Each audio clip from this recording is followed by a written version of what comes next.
You're listening to the Quince podcast.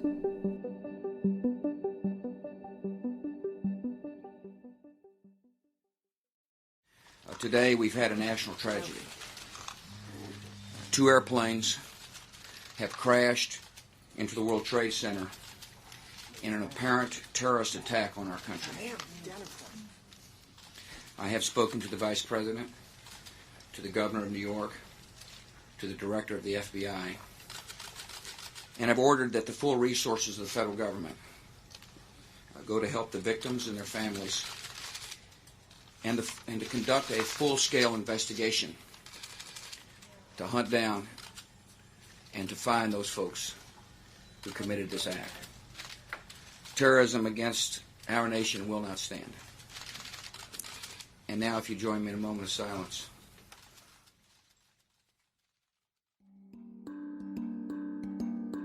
September 11, 2001. There was so much destruction, loss, and despair that even 20 years later, it is hard to comprehend the magnitude of its impact.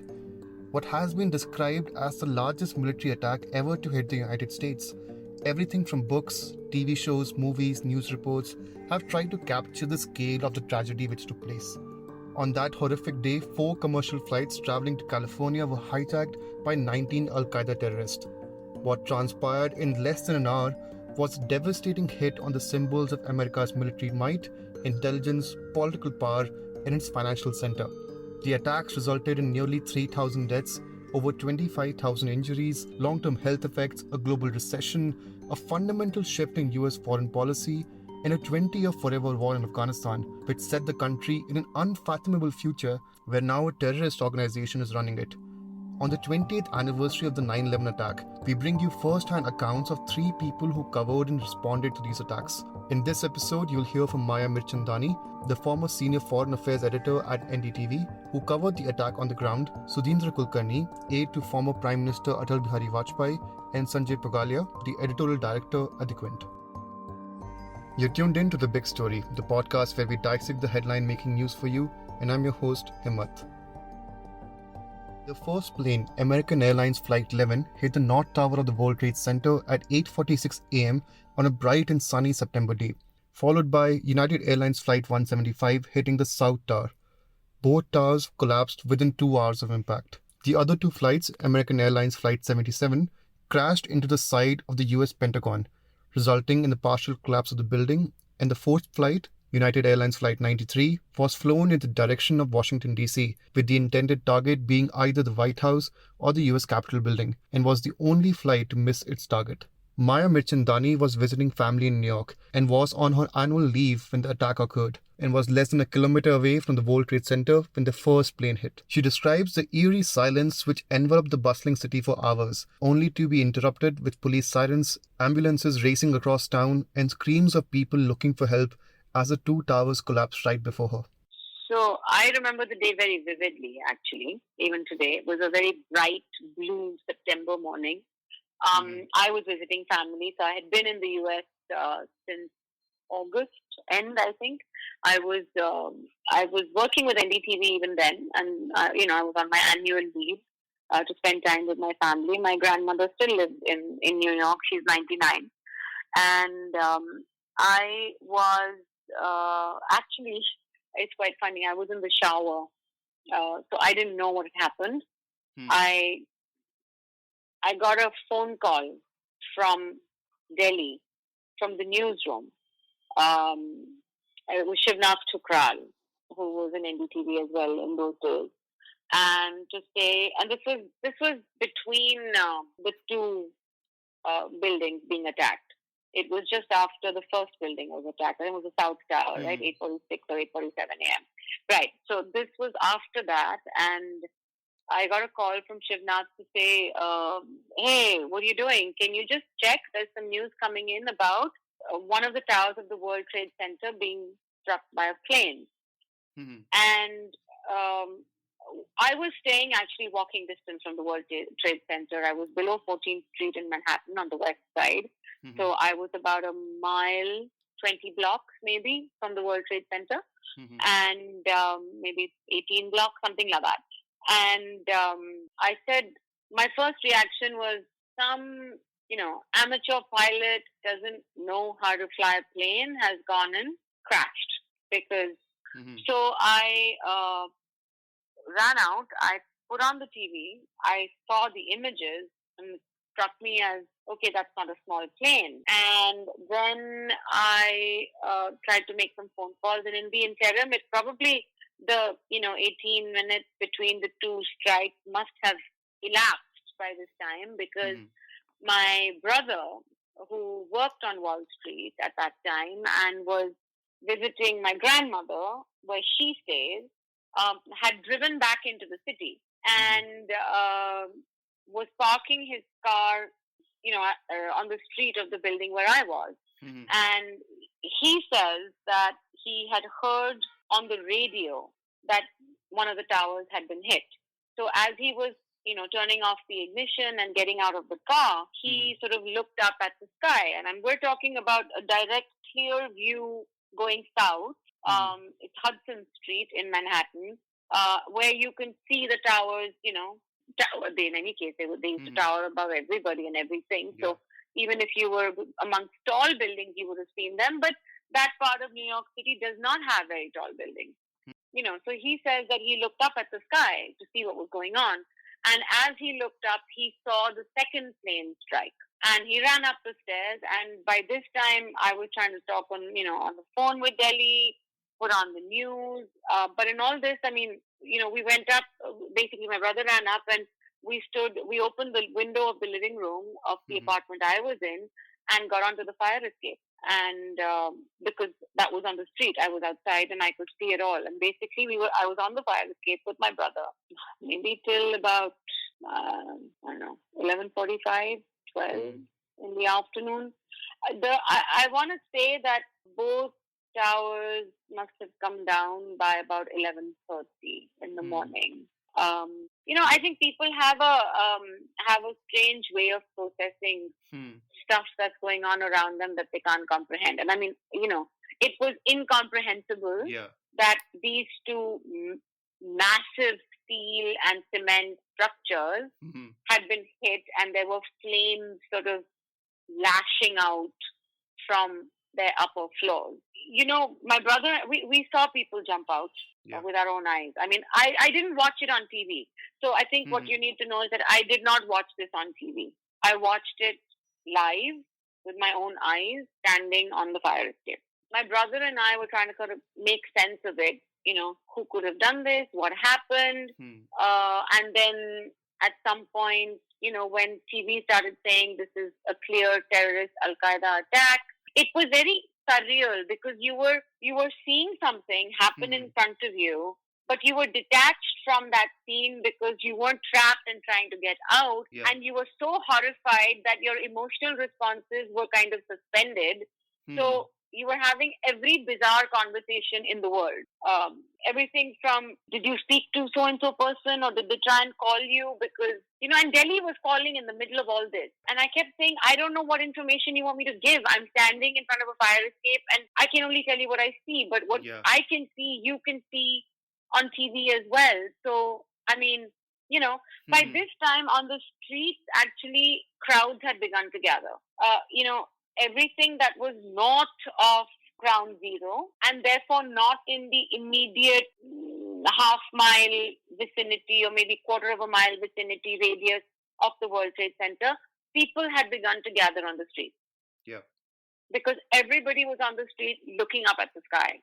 And then when the first tower fell, I think it was just like, at that point, it was Whiskey Tango Foxtrot to the power of 10,000. And so when the tower fell, I remember my brother and I got into an even more inane conversation, as though we were like construction engineers, and said, okay, well, maybe because that was hit in the middle of the building, it's not been able to withstand the heat and something. I don't know what we were thinking. We were just kind of making this up in our heads. Having some conversation on architectural integrity of steel and cement, because it's been struck, like, say, midway between the building around the 90th floor or the 80th floor as opposed to the 104th floor of the South Tower, right? But we're all having this conversation and we're seeing the crowd kind of fill up onto the street as well. But then the second tower fell as well. And I mean, do you know what the sound of silence is? In the moment when the towers fell and the crowds were on the street, so New York is long, it's narrow, and it's got high buildings on either side of every street, which means that everything travels through a tunnel, right? The buildings form tunnels. So when it's really cold, there's a wind tunnel. What happened on 9/11 were like tunnels of sounds and screams and oh my God and just like exclamation, right? That traveled from south to north of the island all the way. And then there was silence. And then there was like just silence. She recounts how just within a day, a new layer of suspicion fell on people of color in the city, and how in the era of pre-smartphone and social media, she captured the horrors of the tragedy. You know, I mean, I don't know what to say, but I think like there's an instinct that kicked in, which was to basically say, I'm reporting, I'm talking, I'm taking the call from Delhi, I'm relaying to them what I'm seeing. It was really weird because, you know, I was an Indian journalist happened to be there on a break at that point in time, visiting family, and I got like swept up in this, right? It was just, you know, fate that put you in that spot on that day. Delhi was obviously very keen that I hit the ground running and I report. They said that, you know, go and buy this, go and buy that. So I got a list of equipment and I said, okay, I'll try. If the store is open, I'll see. But, you know, we didn't have a sense of what would be open the next day. What was open, even on 9/11, were bars in the city. And so two things happened, which is that my cousin, who's tall, dark, has a beard, curlyish hair, you know, look possibly Middle Eastern, not Telugu. He and my brother around like lunchtime, lunchtime, 1 o'clock, 2 o'clock, whatever, decided I was still standing on the fire escape, had gone in, and they said, you know, we're going to go just take a walk around the block and see what's happening on the street, because we were on the fire escape. We hadn't gone to the street. You know, and they said that what they told me. They went into a bar just below the building, I think maybe one or two doors below the building. And everybody who was there turned around to give my cousin like this once over, you know, because suddenly you're like not just any New Yorker, but you're a tall, brown-skinned, bearded man. And it seems to be that, you know, brown-skinned, bearded guys are the ones who've done this. So there's immediately that layer of tension that crept in. And so I went down. I said, okay, I walked. I was close enough to walk to B&H. And I walked. And the store on the west side was open around 9 and 10 in the morning. And I bought this list of equipment, came home, tried to make sense of what it was, set it up, and then I sort of took to the street. And, you know, you saw posters of the missing come up. You saw families with toothbrushes and hairbrushes and T-shirts and whatever have you, waiting in lines, long lines around the armory, which is where whatever human remains rescue workers were able to get out of the rubble were being taken. So they were bringing in samples from homes of people who were missing for DNA matching, right?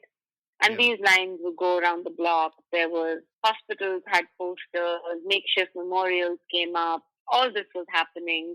And so, you know, one sort of walked around and documented as much of this as one could.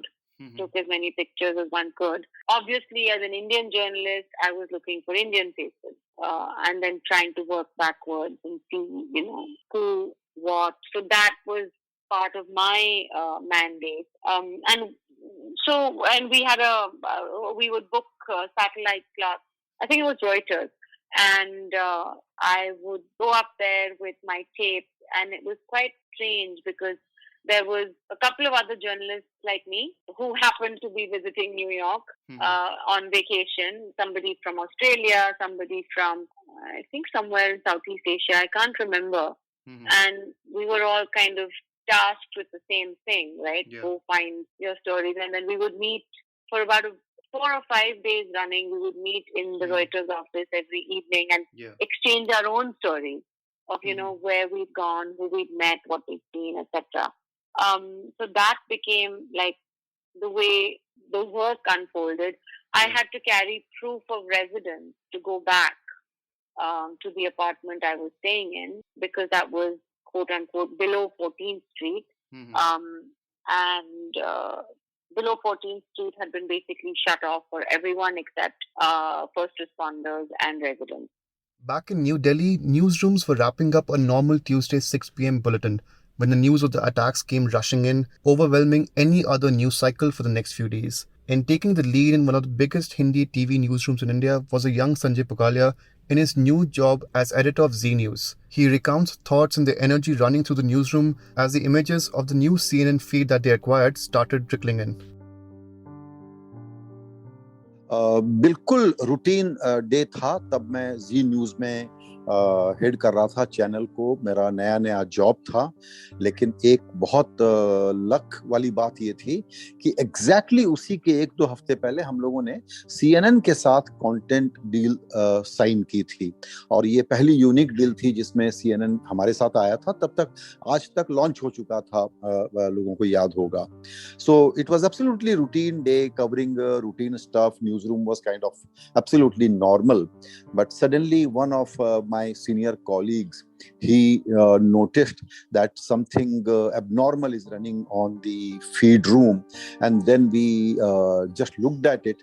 It took us few moments to even understand that what has happened, but after that the entire newsroom geared up to cover this, and this was a huge advantage at that point in time because other channels had feeds from AP or Reuters, but CNN gave us a huge lead in that coverage. Of course, it was tragic and traumatic, and it really took few hours for us to comprehend कि ये हो क्या गया है. उस वक्त मैं on air करता था, लेकिन ये इवेंट इतना बड़ा था कि मैं सीधे जाके एंकरिंग शुरू करूं ऐसा मुझे नहीं लगा. और हमारी टीम के जितने सीनियर लोग थे और इस इंसिडेंट को समझना, रिस्पॉन्सिबिलिटी के साथ बताना, और एक बड़ी चीज जो हिट कर गई थी वो ये थी कि हम लोगों ने देखा कि कोई डेड बॉडी नहीं दिख रही है. शुरू में कोई एक जगह एक आदमी ऊपर से जंप करता हुआ दिखलाई पड़ा, उसके बाद इस तरह की कोई फुटेज वहां नहीं आए. तब तक फिर थोड़ी सी ये अंडरस्टैंडिंग बनी कि इसके कवरेज में यूएस मीडिया किस तरह से ध्यान रख रहा है, CNN हमको किस तरह के फीड दे रहा है. तो उधर से अगर कुछ हमको और डिस्टर्बिंग न्यूज मिल भी रही थी या कुछ इमेजेस मिल भी रही थी तो मेल के जरिए, तो उसको हम लोगों ने यूज नहीं किया, क्योंकि वो एक बड़ा इंस्ट्रक्टिव काम था कि ऐसी चीजों को सेंसिटिवली कैसे कवर किया जाए. क्योंकि आपको पता है कि उस वक्त और उसके बाद इंडिया में ब्लड, गोर और ये सब दिखाना, जो कि जनरली हमारे मतलब प्रोफेशनल टूल गाइड का पार्ट नहीं है, उन चीजों को हम लोग वायलेट करते रहे हैं. लेकिन that time we were very very kind of conscious about it, and the way American television news covered the whole incident, it was very instructive for us also. And when George Bush came and he talked about that we will hunt them down, so it was clear that they are treating this as terrorist attack. But of course, initial hours, like I said, American television was just going by the fact what they knew, what they did not know. They were not sensationalizing it at all. It was absolutely somber atmosphere. And because all such big disasters and tragedies are always ironically so great moments for any television newsroom, so the excitement and the sense of incomprehensibility, both were running together, and the whole focus of the entire newsroom was to not to miss in terms of speed and clarity. And I think it went on for several days like that. That newsroom never slept. At the highest political office in India, the emotions were one of astonishment and calm, according to Sudhindra Kulkarni, who served as special aide to former Prime Minister Atal Bihari Vajpayee, and describes how the PMO took action soon after the news came in.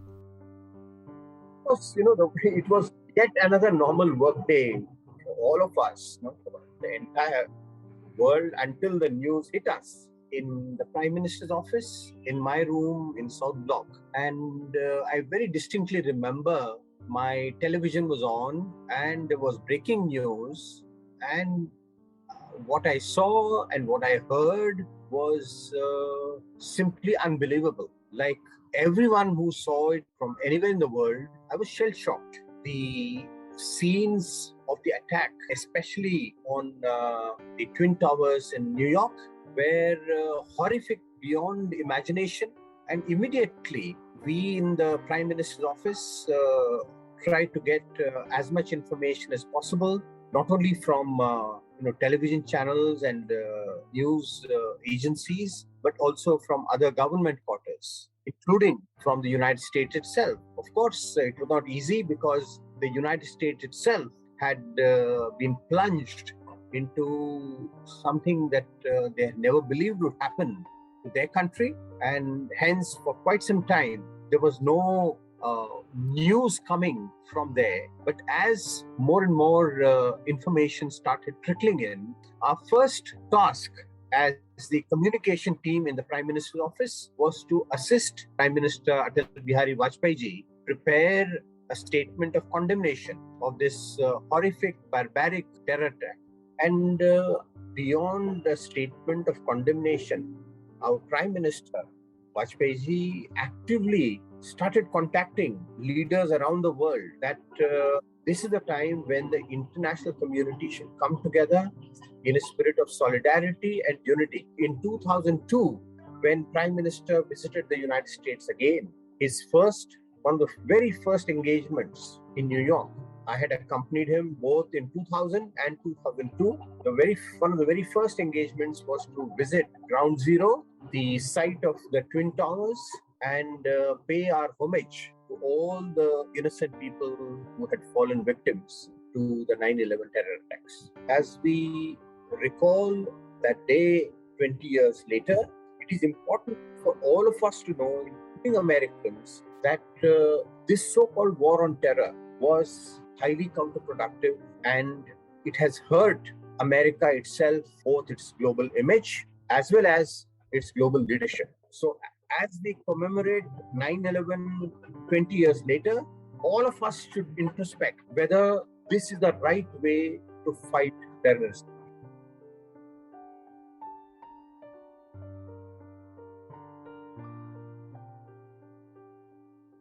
Even after 20 years, Maya Mirchandani still halts herself from viewing visuals of the towers, and she speaks of how it impacted her as a journalist.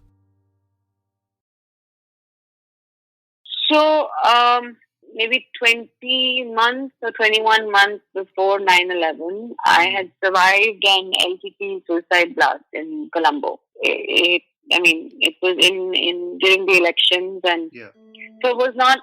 It was not my first time in the midst of a terror attack, as bizarre as that sounds. But I think two things happen. One is we have an ability to kind of block, right? In the immediate moment, you block. I mean, people block grief, people block fear, they block whatever just because it's like a fight or flight instinct that kicks in, right?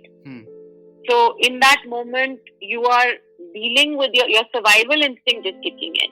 I think the processing and whatever happened or happens much later, I mean, grief is very private. So when people are standing at the armory with a toothbrush, I wasn't about to stick my microphone and my camera in their face. I didn't do it. I stood back. I sort of didn't take out my camera for a while. I spoke to a few people. I figured out who was not, very often people also sent a friend, right? They couldn't deal with it themselves, so they sent a friend. So I found people like that who were themselves a little detached from the grief, who would possibly come and give interviews, or then survivor stories, right? You found the survivors. And you talked about them, or you talked to them. But I mean, to this day, I was watching the Netflix.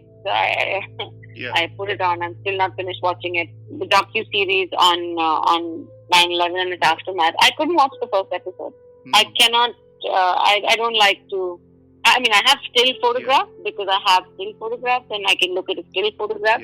I am not comfortable watching video of the attack, even today. Just as I'm not comfortable watching video of the LTT attack even today, which plays out on NDTV even today. So I think, I'm not comfortable with that.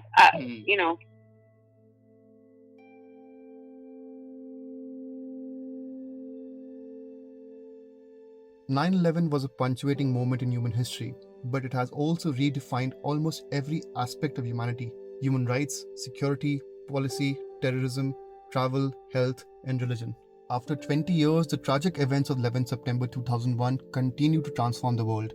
The US actions in the aftermath of 9/11 set the world in a new order, and we are still witnessing its impact in Afghanistan as Afghanis fight for their basic humanitarian rights.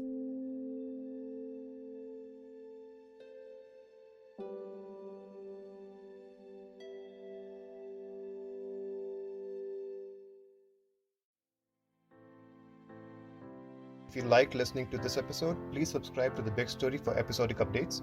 We're available on Apple, Google Podcasts, Spotify, JioSaavn, and most of the other popular podcast streaming platforms. For other podcasts, please log on to the Quint website, and for any feedback, please shoot an email to podcast@thequint.com.